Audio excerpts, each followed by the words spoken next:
الحمد لله إن الحمد لله نحمده ونستعينه ونعوذ به من شرور أنفسنا ومن سيئات أعمالنا نشهد أن لا إله إلا الله وحده لا شريك له ونشهد أن محمدا عبده ورسوله وحبيبه وخليله أرسله بالهدى ودين الحق ليظهره على الدين كله ولو كره الكافرون ولو كره المشركون ربي اشرح لي صدري ويسر لي أمري واحلل عقدة من لساني يفقهوا قولي. Brothers and sisters, Assalamu alaikum warahmatullahi wabarakatuh. So, Alhamdulillah, I will go straight to the discussion.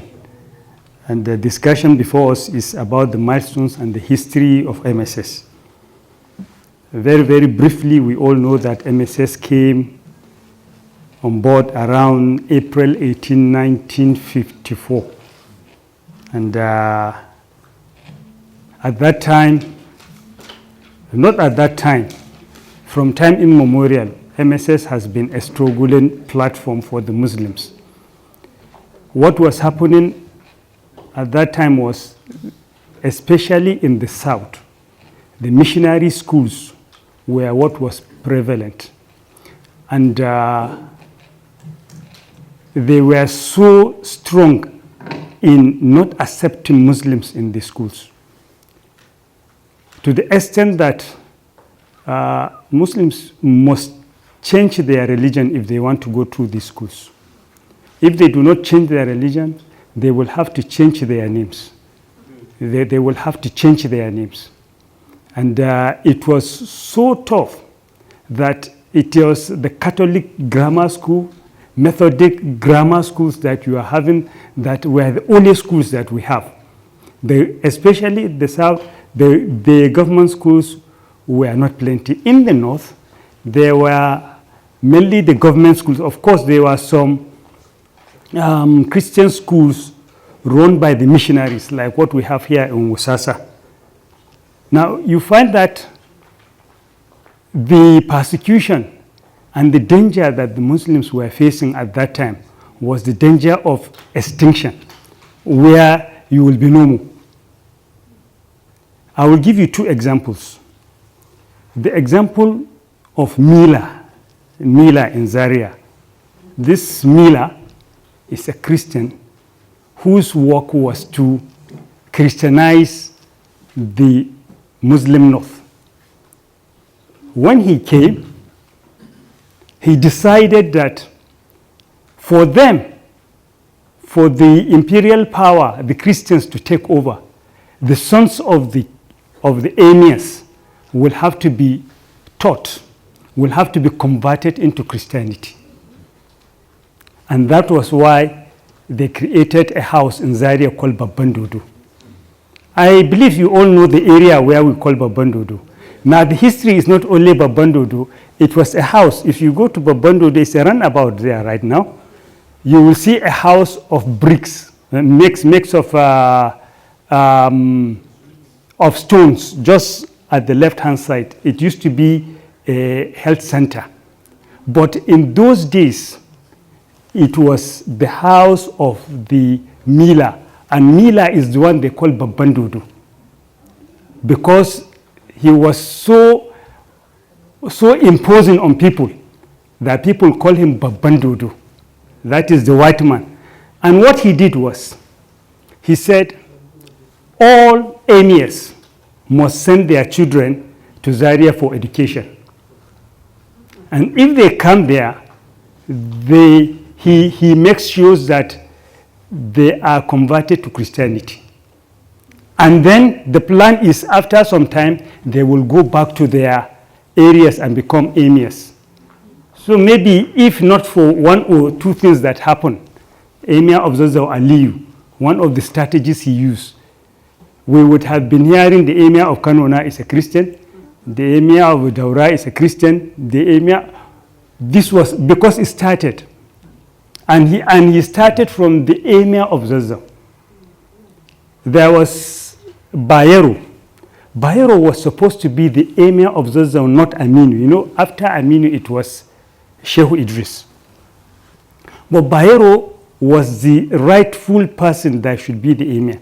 But what happened was that at that time, Bayero converted to Christianity. The emir, the son of the emir and the rightful owner of the throne of Zazzau, converted to Christianity. And he had to, some work have to be done that he had to be reconverted. And then when the emirship came, they choose him to be the emir, but the kingmaker says, no, it will be an arrow on the people of Zazzau that their emir was once a Christian. That was why they didn't give him that post, but Gawan gave him ambassadorial work at that time. So you find that the emir of Zazzau, Aliyu, at that time went to Lugat in Kaduna in a terrified manner. They go on horses in those days. Lugat accepted him. What happened? He said there will be immunity. There will be a rebellion in the northern part of the country. He said, why and how?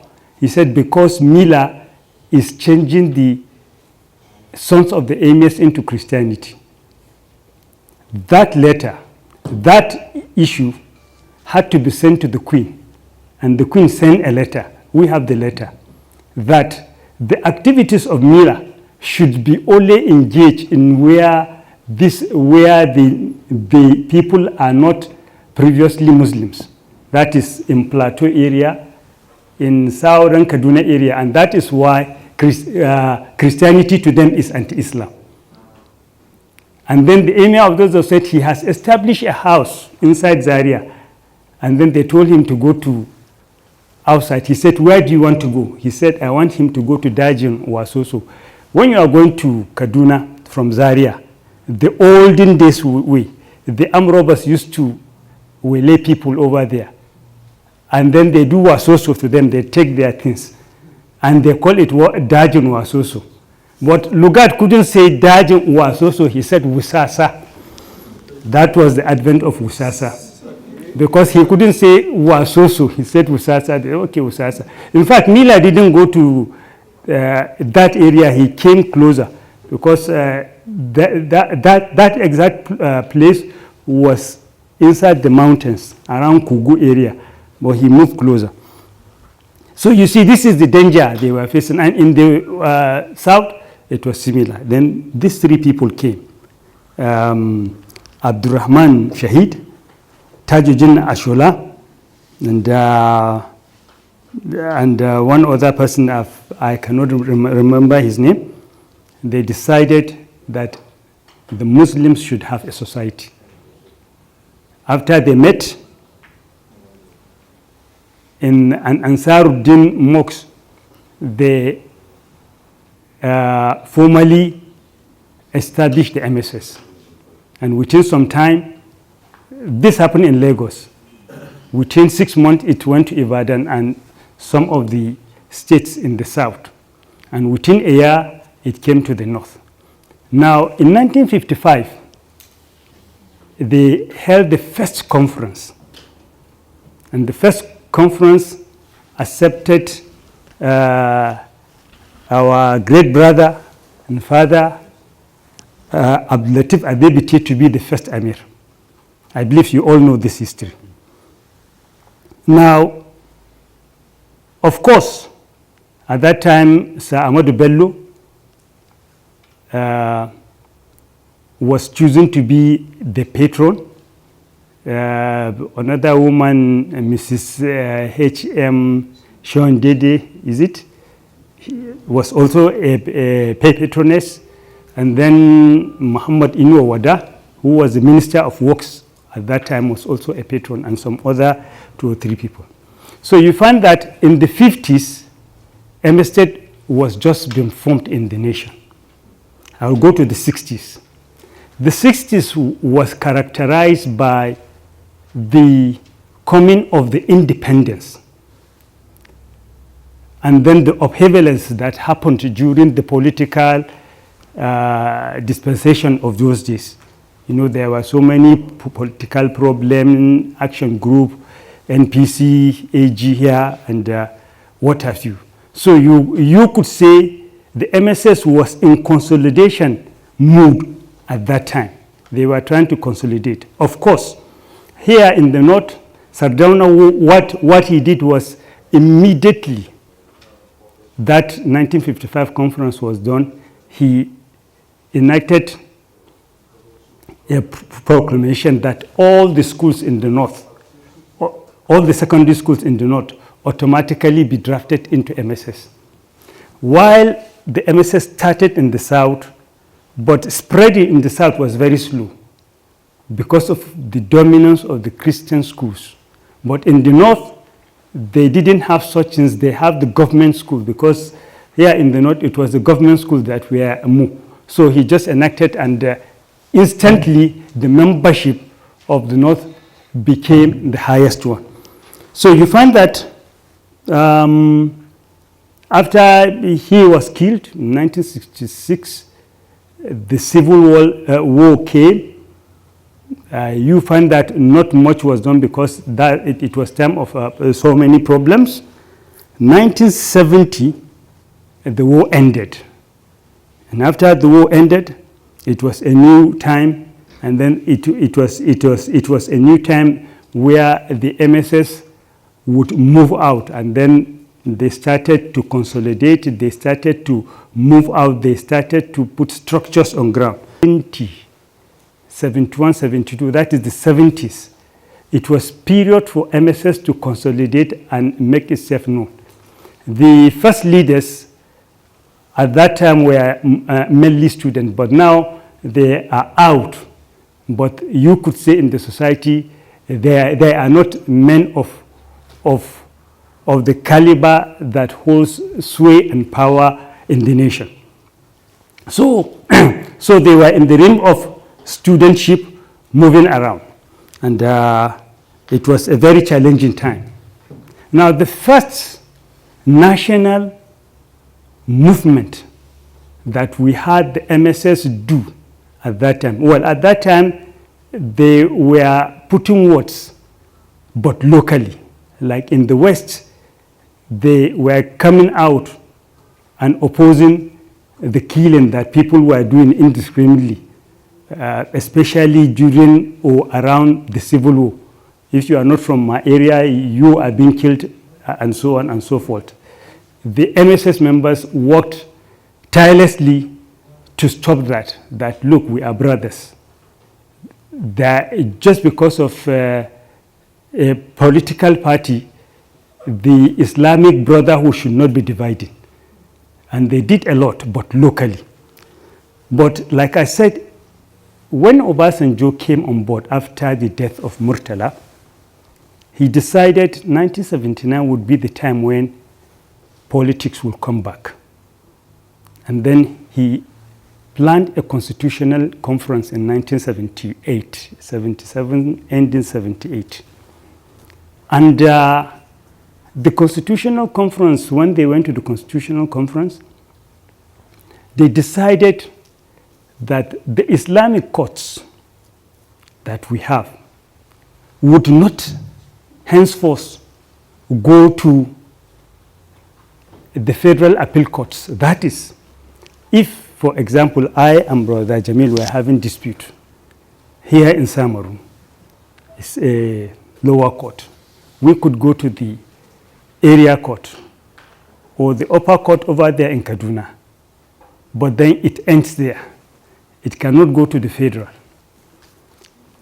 The Muslim members didn't like that. But the head of state at that time, Obasanjo, had great sway, so they couldn't do anything. But they told the Muslim brothers, and it was the Muslim brothers, the MSS, who took the mantle to demonstrate against that. They came out, and I can vividly remember I attended one of the demonstrations done in Zaria. We went to the Emir's Palace there. The MSS organized it. I can remember we went from schools. We gathered in outside Zaria around Kofar Doka, and we went to the palace with our placards. And all the secondary schools, all the higher institutions demonstrated. Not only in Zaria, Kaduna did, Kano did, and so many places. And even though our aspirations were not met at that time, our members worked with us. That is, the members of the Constitutional Conference worked out of the Constitutional Conference. And the country was at a standstill. Some negotiation was done, and they went back, and things continued. We piped it down, and then things continued. Now, we might not have been able to achieve our aim, but something had happened at that time. What had happened, that is, the Muslim student now can take action nationally on national issues. They can look at national issues and say, this is what should happen. For some people, this was a great threat, because the students now are not just common students. They are students that look at the fate of their nation, the destiny of their nation, the fate, and then decide that this is what we want. Secondly, they are getting organized. They are getting organized, and they could say or not. And this brought the advent of DSS or is it SSS at that time? They had SSS at that time to put eyes on some of the members of the MSS. Now, after that, the Muslim students were depressed that their ambition, why they came out to do demonstration, was not fulfilled. And questions were being asked. This brings me to 1979. Now, 1979, world over, is a period of change. It was in 1979 that we had the attack of the Soviet Union on Afghanistan. Why? Because Soviet Union thought they are facing a danger because there was an Islamic Revolution in Iran, which they are neighbors. That is, there is a border between Iran and Afghanistan. And they were thinking it will spill over. Therefore, let them create a buffer zone. I don't want to enter into history of why and how that happened, but it happened. It has consequences here in Nigeria. Like the Iranian Revolution had tremendous consequences and effect in Nigeria. But this brings me to the end of the 70s. Now, the 90s, the 80s, the MSS went into plenty of upheavals, plenty of crises, plenty of problems up and down, positive and negative, wherever or however you look at it. You see, in 1979, after the Islamic Revolution, Ibrahim Zakzaky was one of the members of the MSS. And it was decided that something happened in Iran. What is happening there? Let us send people to go. And two people, one from the south and one from the north, were sent from MSS to go and look. They went, they stayed in Iran in 1979, they came back. When they came back, Ibrahim Zakzaky was like what they would call majazub, like he has been pulled. He was so charged with what happened.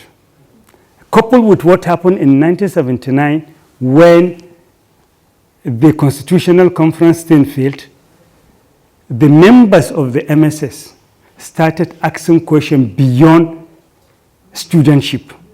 Because the MSS is basically a student affair, isn't it? Muslim student affair. But now they have reached the extent where they have started graduating in mass. Before this will graduate, he will become what he will become, this will become that. But now they are graduating in mass. And that aspiration, that feeling is still with them. Therefore, what is the answer? They started thinking that there should be a change. If what has happened in Iran has happened, then it can happen here. And this was something. Now, the leadership of the MSS at that time were very cautious.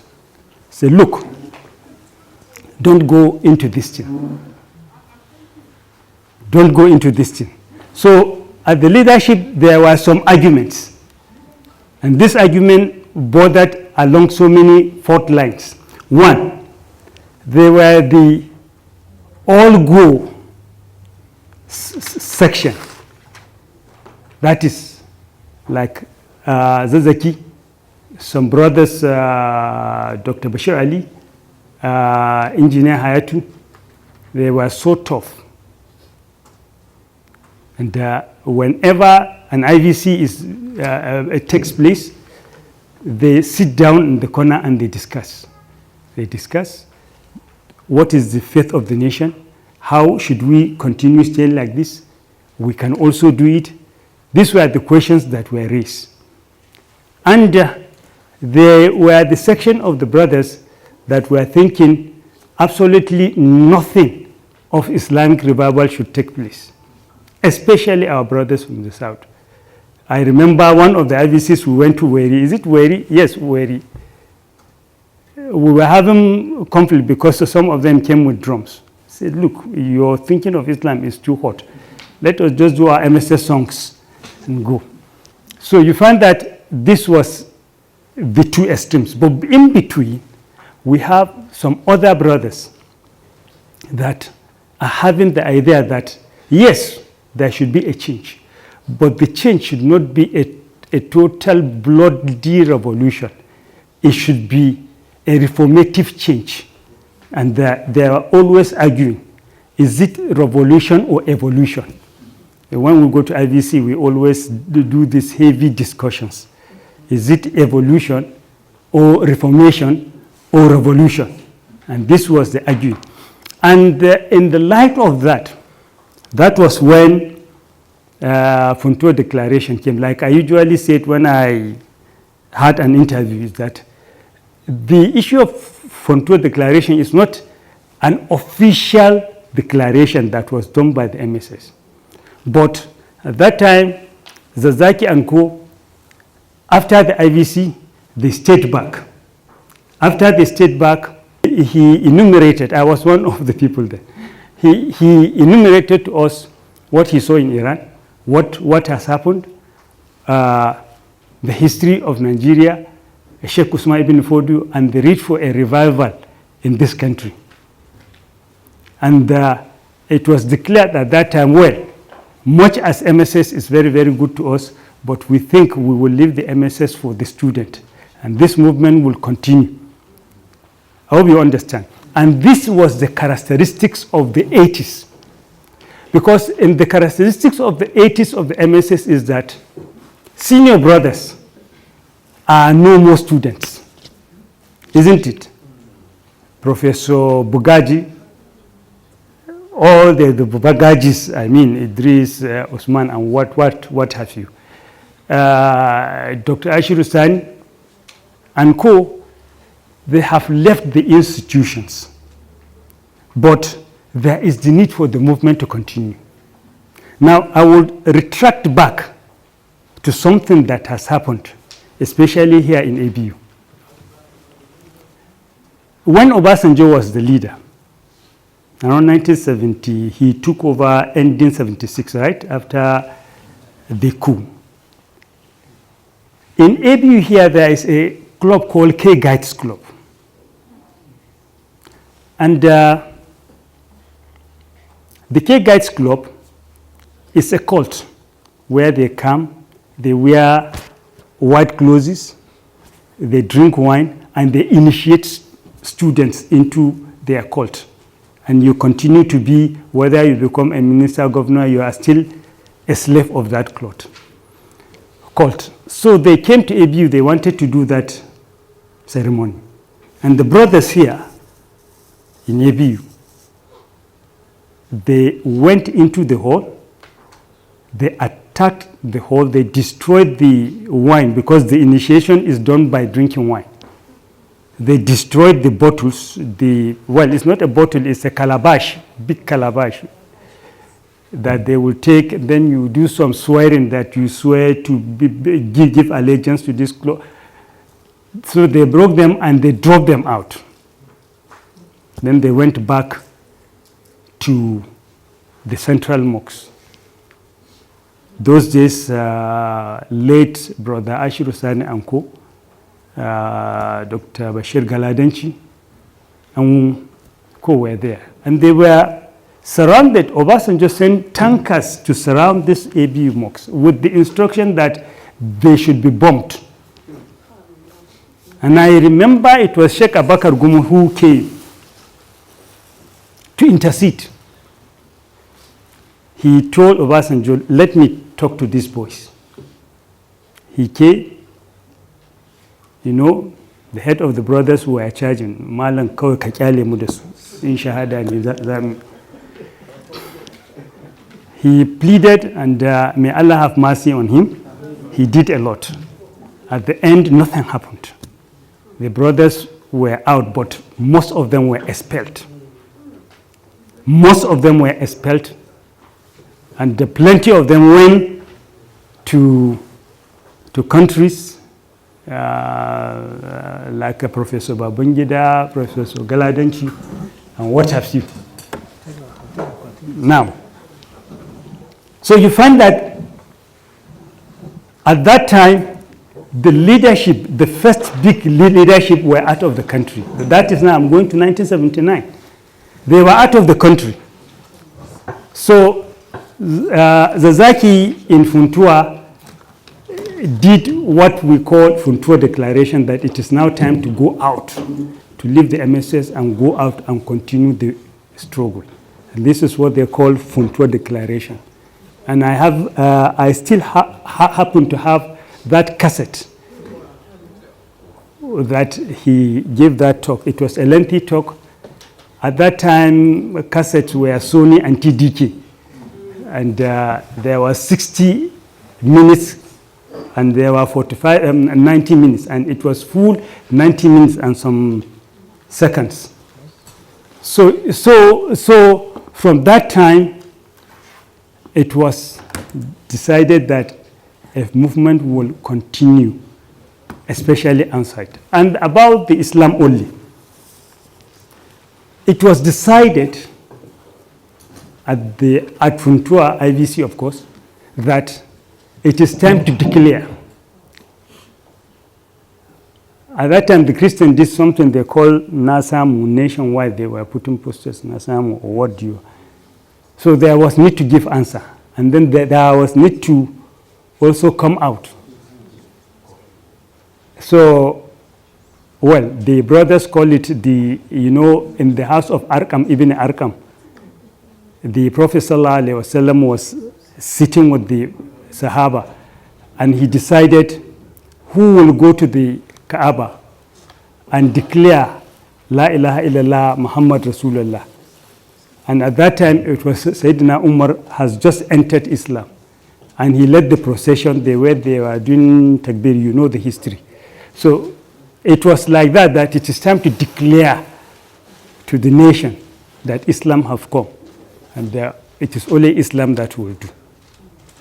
Of course, I remember one of our MSS leaders,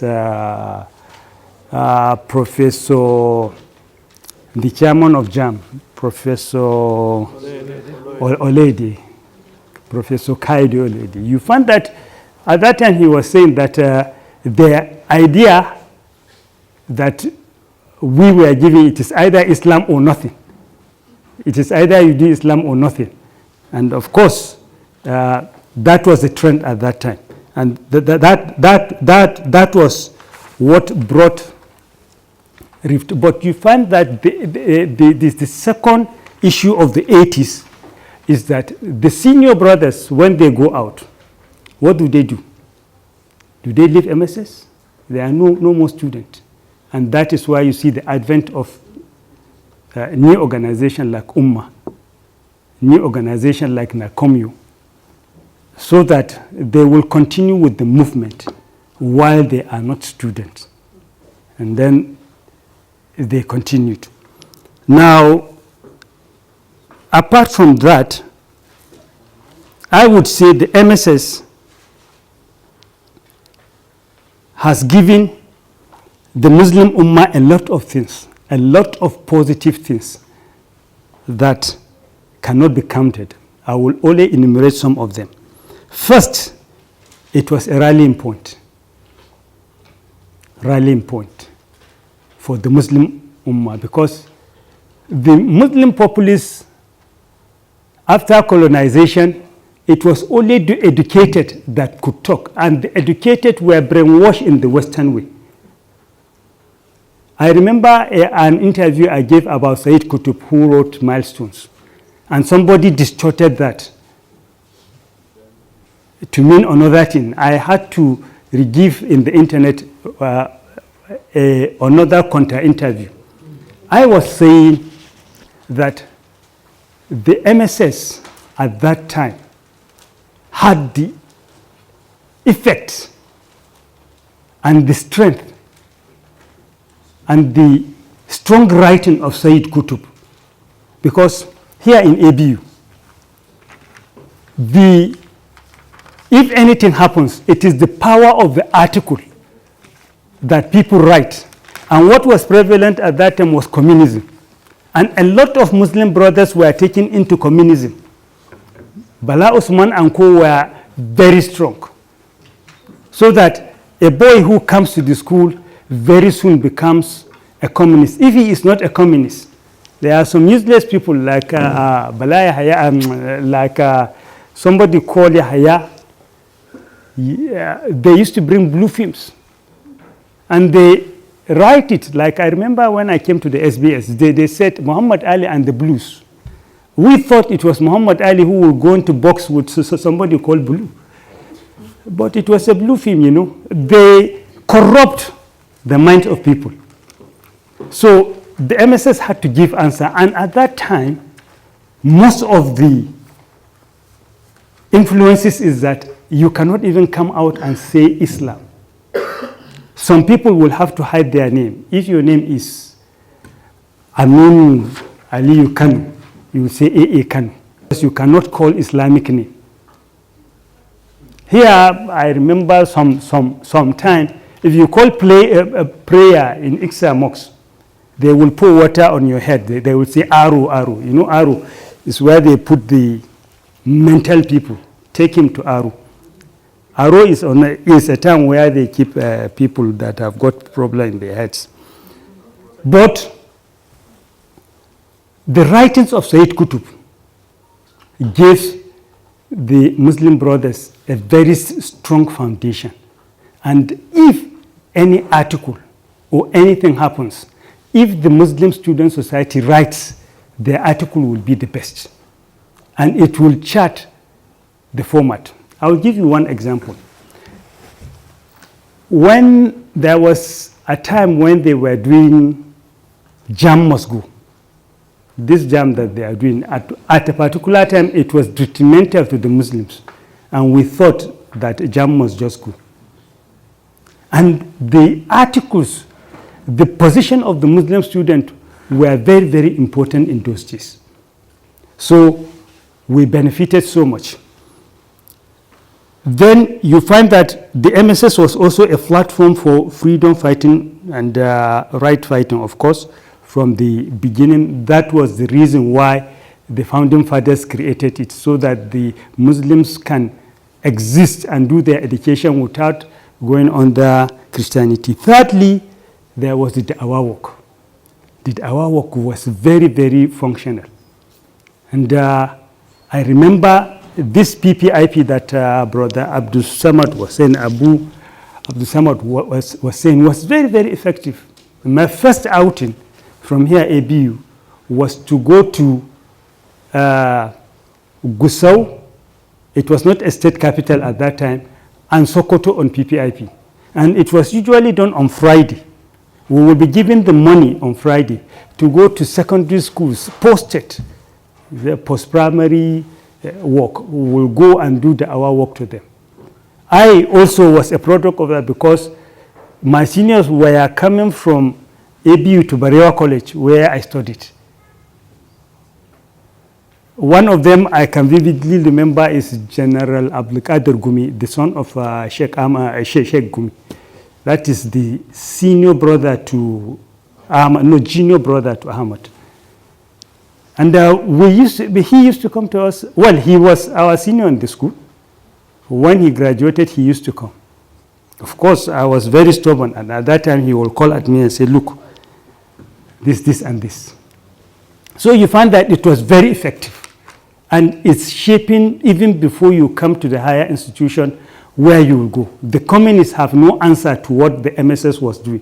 If not for the MSS, God knows how many Muslim brothers will become communists, how many Muslim brothers will become distorted. Now, I would want to go to another issue in the 80s, the issue of is MSS Shia or not? So I want to take this issue. You see, the MSS, in its training, in its background, is from the Ikhwan Muslim from Egypt.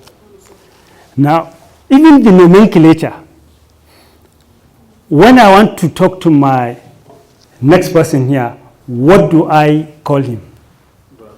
Brother. And what does the Ikhwan say? Ikhwan is brother.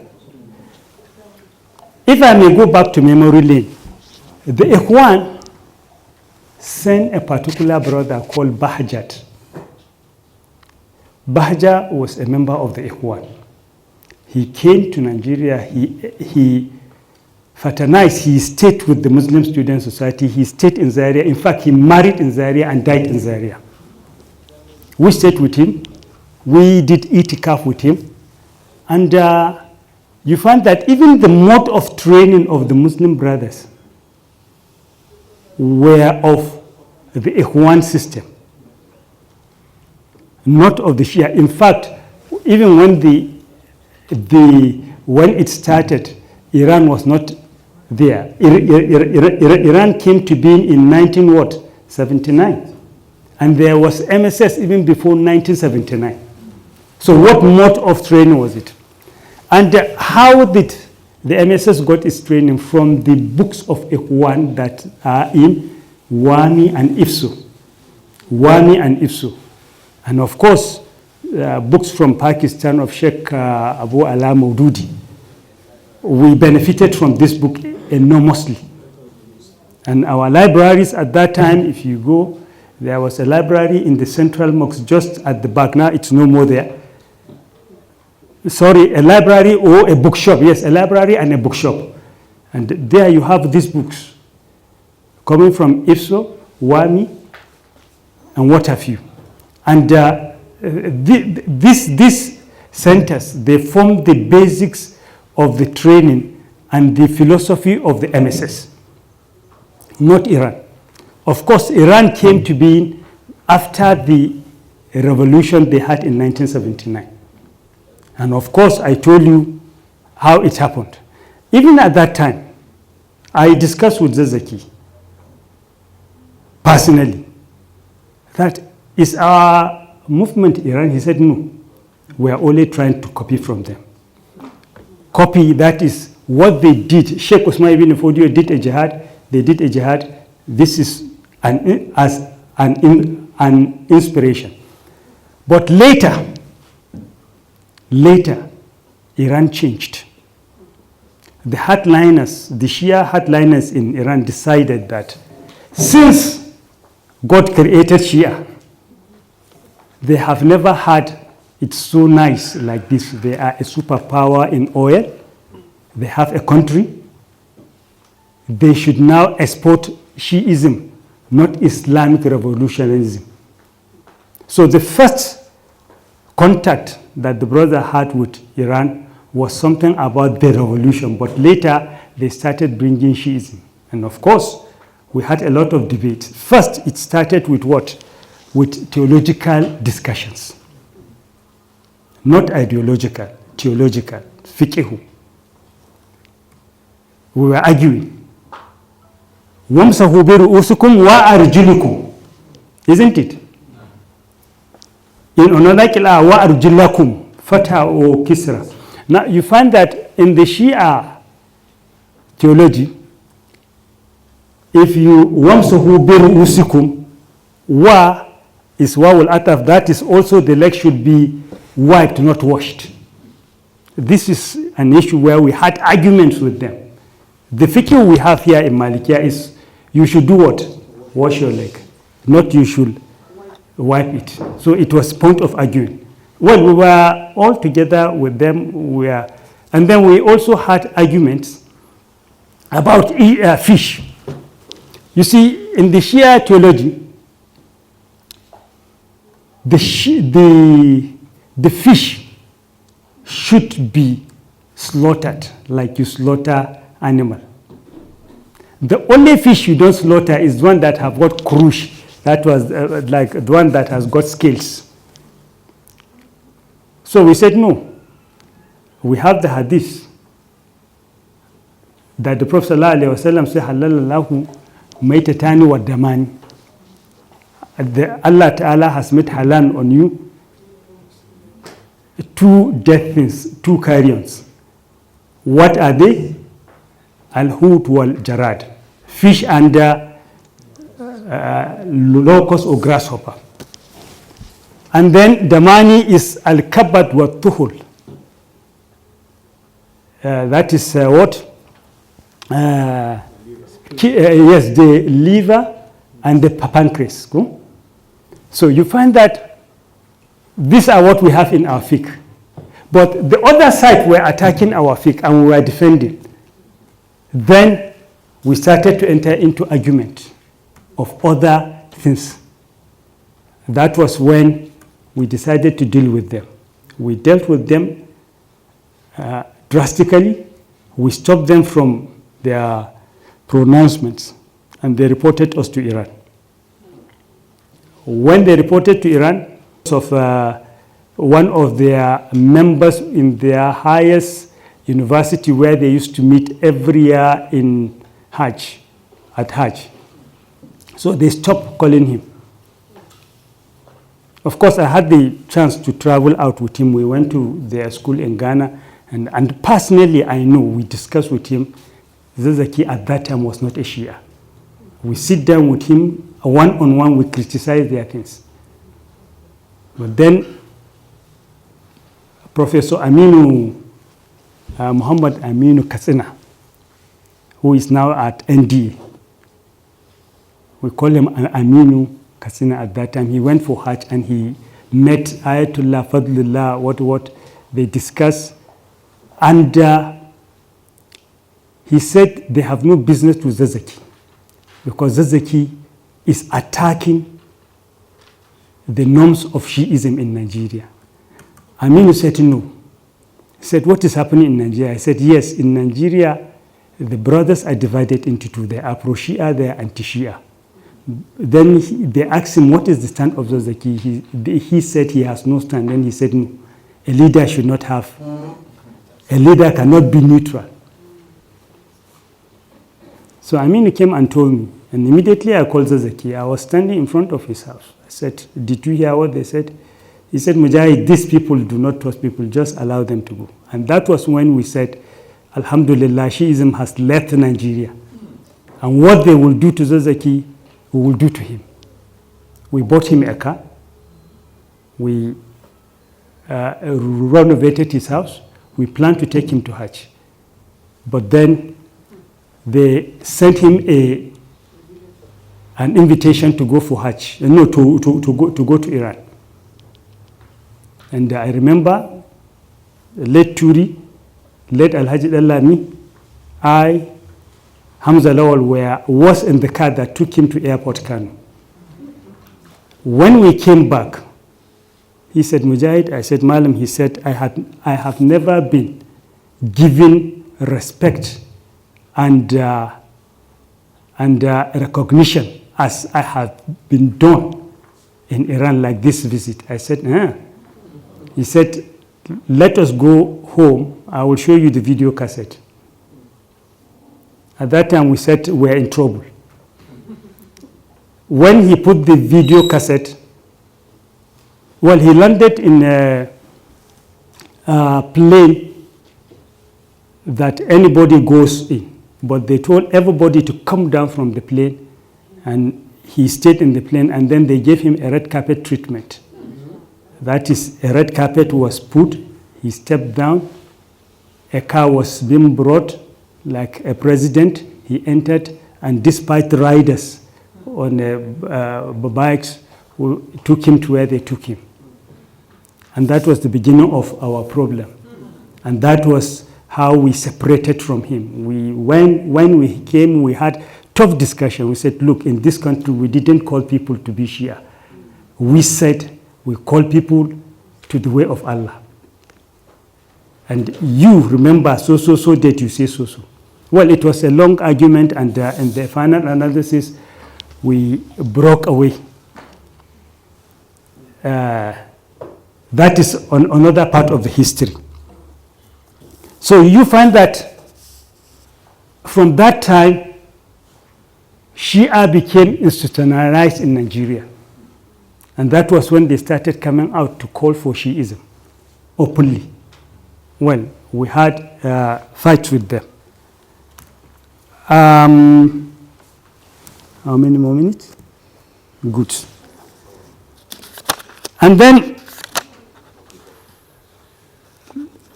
another thing that I want to say is, in this last 10 minutes, what are the achievements of MSS?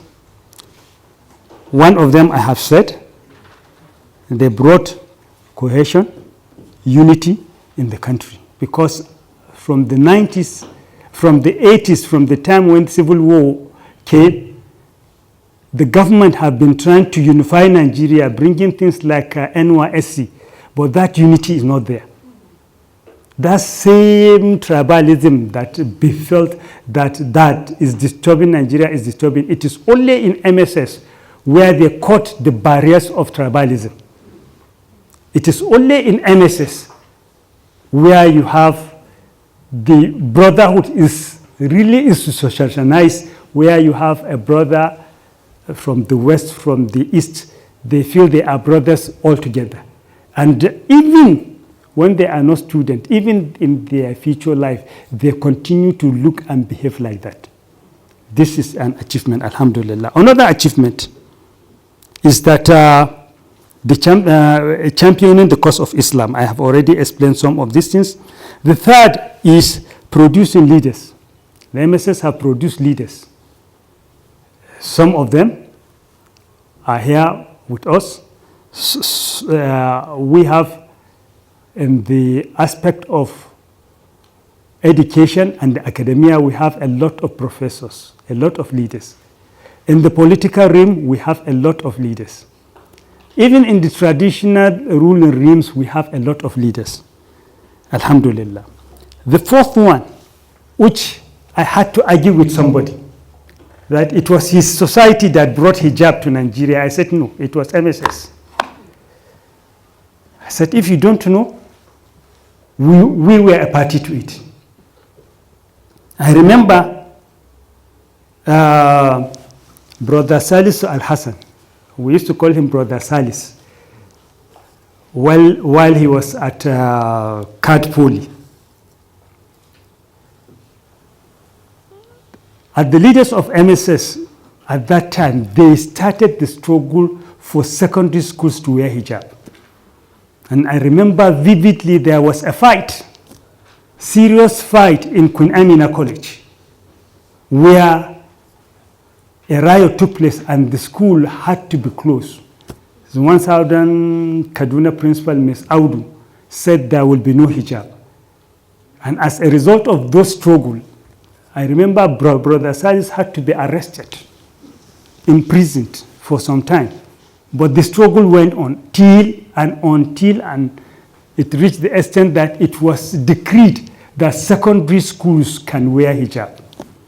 This is the work of MSS. And it is from the starting of the wearing hijab of secondary schools that women in the town outside started to wear hijab. Before, our women used to hear what? Gele. And this is an achievement. And from that, it spread to the northern state. Each state will start to wear hijab. And the struggle continues. I remember it is still on. In the southern part of the country, the struggle is still on. The fifth one and the last one I will bring in this set is when the Sharia was implemented in the 1920s, the academia of the MSS gave a lot of input. After all, it was their aspiration, isn't it? It was their aspiration. And all the former brothers of MSS, with the exclusion of the Shia, they were the only section that didn't join. That is the Ummah, the JTI, the Nakomyo, the Jama'at al-Muslimin. They joined to help the Sharia. It was only the Shia who did not join to do anything in that move. And not only the mere chanting Allah Akbar, there must be Sharia. No, because the people who implemented the Sharia were politicians who didn't know how to go about governance. And they had to come to Silsia, Center for Islamic Learning. And the works of Brother Ibrahim Ahmad Aliyu and Co. cannot be overemphasized. They did a lot of work. The codification of the laws. And my brother is here. They did a lot of work in Kano with the Sharia implementation, especially in the system of Adedi Tasahu. So you find that the MSS are shaping the political shape of northern Nigeria, of the country, of course, because the leaders are coming. We are having leaders, and then they are into governance, and things are happening. This we will say, Alhamdulillah. So in the last 5 minutes I have, I would want to give some advices. One, about the writing of the book. What Brother Jamil has said is the correct thing. I have tried to write a book and I couldn't write it. From the time I was in secondary school, I usually keep diaries that I keep detail of what happens to me every day. The first person to slap me in college, I have written the date and his name. You know? I only missed some of these books while I was arrested by the police, while I was imprisoned. But these books are around. And I try to join these things together. I don't have the time. But when some brothers came with the idea, there was one brother who about 10 years ago was a student of the MSS here. Now he's in Britain doing his PhD there. He called me and he said he has seen wonderful things over there. He has seen the manuscript of Sheikh Usman ibn Fodios, plenty of them, and he has taken them in, he has printed them, and he said, we should write our history. I said, then where do we start? That is when he started doing interview. I think we did interview the whole of fasting, the whole of the month of fasting while they were doing the problem of Corona lockdown. You know, we are all at home. And every day after Asr, I will do interview with him till when it is time for iftar, for the whole month. And I was so surprised on the quantity of things that we had to see. So this advice that brother gave, I sincerely believe that if you do it, you will succeed. Go and meet all the brothers. The day we met to interview Brother Shaibu Hassan Al-Kanawi in Kano, I was so elated because it was the first arrest that the brothers had in 1980. The brothers were arrested in Sokoto. And you find that things happen in the prison because I was not there inside the prison at that arrest. So he gave insight to these things. And I think after the interview, with just some few months, he passed away. So you find that a lot of our brothers are passing away. I stayed for so many years in Katsina with Sheikh Ashir Sani, and I learned a lot from him. And before we were able to take these things down, he has also passed away. We had got discussions with him, what has happened in ABU during that K-Guides attack, what he told me. I mean, we don't have them now because he is one of the actors, the inner actor. So it's better you do interview to these people. And the importance of this is, I read 3 books, and I see the importance. This first book I read was the book on the Cuban Revolution. Somebody wrote step by step with pictures and what have you. Secondly, I read the book of Nguyen Van Gieth. He's the Commander General of the Vietnamese Army, and he wrote how they defeated the Americans. He wrote a detailed history of what happened, from when they started, only 25 of them in a cave, to when they drove America out of the country. So I believe the present members of the MSS owe us a duty to take that mantle. The brothers will give them all the resources all the time to do this. Finally, there is the work of capacity building. We need to build the capacity of not only the leaders, but the future leader. The future leaders must be cut from the lower ranks. It is, when I went to Turkey, I saw their system, and it was wonderful. And it was the same system that the Ikhwan used in Egypt. That is why today, if you put a voting vote for fair and free election in Egypt, the Ikhwan will win. Because all they did was, we need doctors. We need 500 doctors. Now, a community is set. This committee will go to the village. Any person who has got the IQ, any small boy, even if his daddy is poor, they will take him, support him, and make him a doctor. And these people, because of what you did to them, they will give you their lives for you. And now, if a person is sick, if a big man is sick in Nigeria, where does he go? To Egypt. It is the work, the plan for about 50 years that you look at it, plan for it, and it's happening. أقول قولي هذا وبالله التوفيق. السلام عليكم ورحمة الله وبركاته.